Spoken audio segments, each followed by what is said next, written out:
texte que nous allons étudier est un extrait de Madame Bovary de Flaubert, roman du XIXe siècle, réaliste, qui, à travers le personnage d'Emma Bovary, présente une femme qui a rêvé sa vie à partir de ses lectures, de son imaginaire, et finalement l'a gâché. Et justement, le passage que nous allons étudier est celui où le narrateur nous présente les lectures, les influences d'Emma Bovary jeune. Il y avait au couvent une vieille fille qui venait tous les mois, pendant 8 jours, travailler à la lingerie.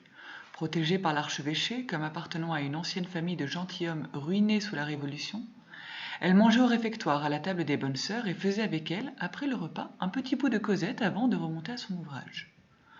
Souvent, les pensionnaires s'échappaient de l'étude pour l'aller voir. Elle savait par cœur des chansons galantes du siècle passé, qu'elle chantait à demi-voix tout en poussant son aiguille. Elle contait des histoires, vous apprenait des nouvelles, faisait en ville vos commissions et prêtait aux grandes en cachette quelques romans qu'elle avait toujours dans les poches de son tablier, et dont la bonne demoiselle elle-même avalait de longs chapitres dans les intervalles de sa besogne.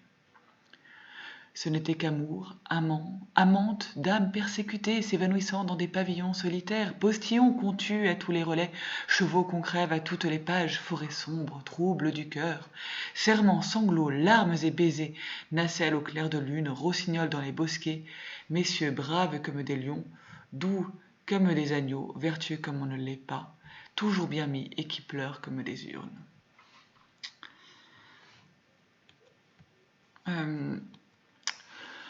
Nous allons donc voir en quoi cette description de l'éducation secrète d'Emma au couvent fait la satire de la mode sentimentale et romantique qui va l'influencer. Et pour cela, nous étudierons le texte selon 4 mouvements.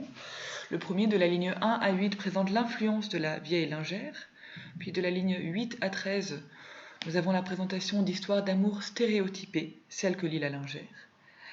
À partir de la ligne 13 jusqu'à la ligne 17, nous sommes plus centrés sur Emma et sur l'imaginaire romantique qu'elle développe grâce à ses lectures.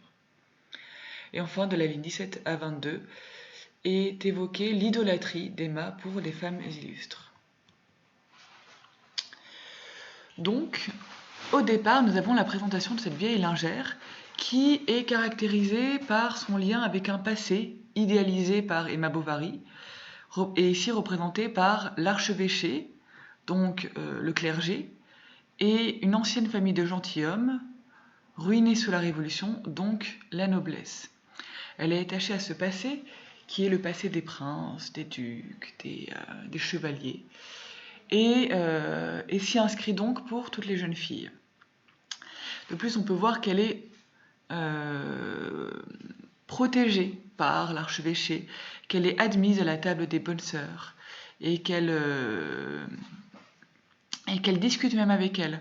Or, cette femme, pourtant protégée par l'archevêché, admise par les bonnes sœurs, va dispenser aux pensionnaires une éducation secrète. Une éducation qui n'est pas celle voulue par les bonnes sœurs.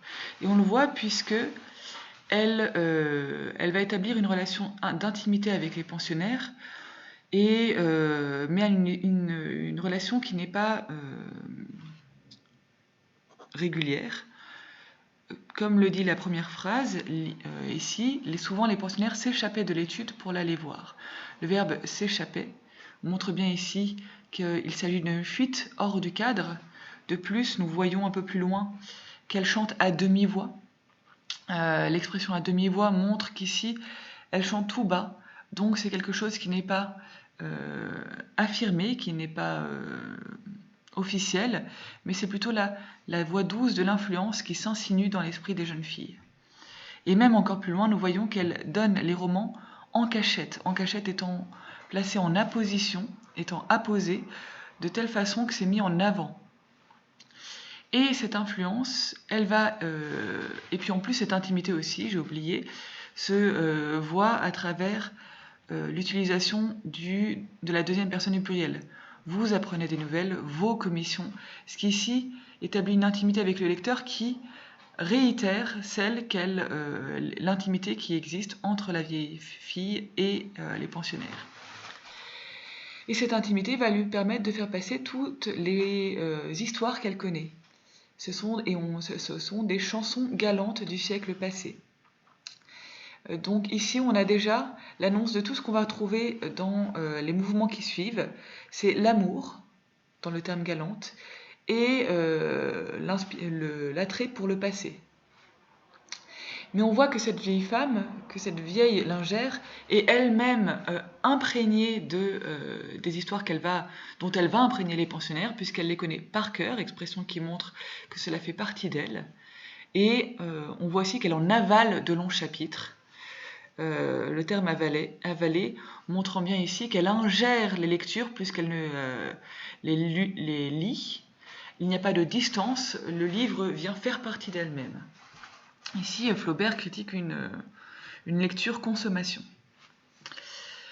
Ensuite, nous arrivons donc à la présentation de ces lectures, justement, qui sont présentées comme étant limitées, comme on le voit avec la négation restrictive, ce n'était que. Et en plus, leur thème est présenté aussi comme un thème quasiment unique, c'est celui de l'amour, comme le souligne la polyptote, amour, amant, amante, qui introduit l'énumération. Et donc ensuite, nous avons toute cette énumération d'éléments contenus dans les livres, toujours centrés autour de l'amour, et aussi toujours les mêmes, comme le montre le pluriel indéfini de toutes les parties de l'énumération, dames persécutées, postillons contus, chevaux qu'on crève, forêts sombres, troubles du cœur, sanglots, larmes, baisers, etc. Et cette énumération va porter sur non seulement l'amour, les différentes actions amoureuses, mais aussi sur le caractère douloureux, voire tragique de ces histoires d'amour, puisqu'on voit que les dames s'évanouissent, que les postillons sont tués, les chevaux crevés, que les forêts sont sombres, et que les actions, là on a 4 actions qui se suivent, serments, sanglots, larmes et baisers, sont principalement centrées autour soit de l'amour pour les baisers et les serments, soit autour de la douleur pour les sanglots et les larmes. D'ailleurs, il y a un chiasme, serment, baiser entourant sanglots et larmes, qui montre que l'amour ici et la douleur sont liés.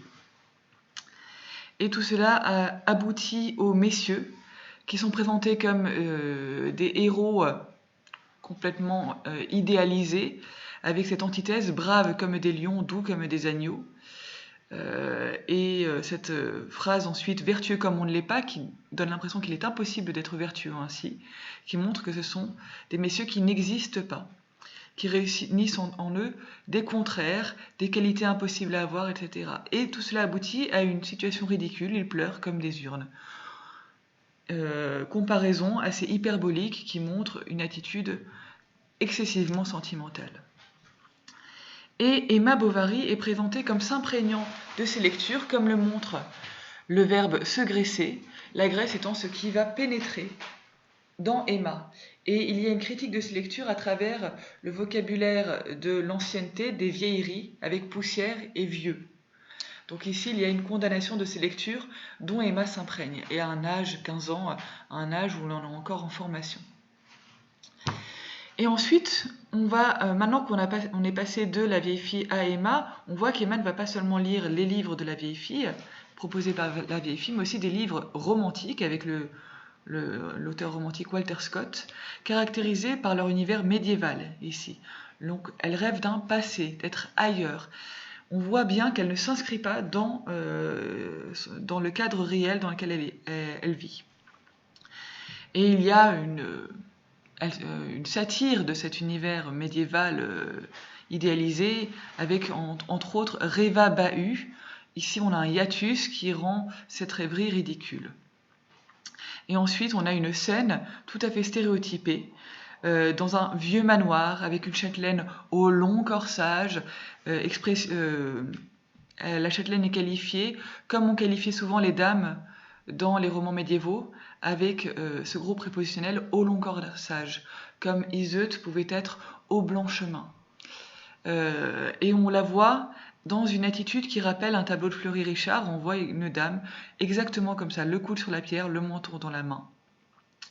Donc ici, c'est une gravure populaire qui est reproduite et qui montre que c'est un imaginaire stéréotypé, avec en plus un cavalier qui a beau être décrit de façon précise, plume blanche, cheval noir, en fait, il n'a aucune individualité.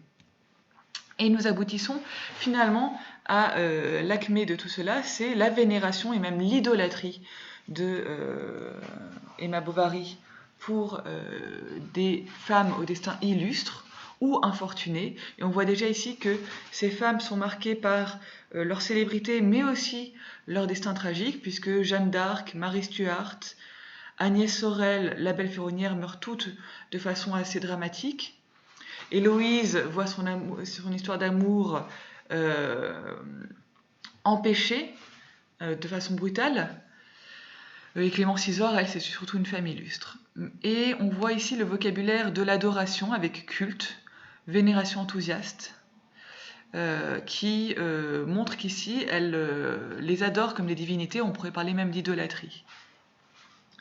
Et ensuite, la comparaison se détacher comme des comètes sur l'immensité ténébreuse de l'histoire montre bien ici qu'elles sont comme des lumières sur un fond noir, donc qu'elles n'existent que comme des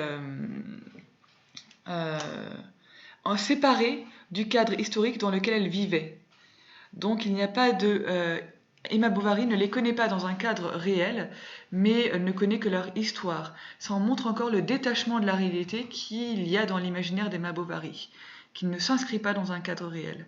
De même pour toutes l'énumération ensuite d'éléments historiques éparses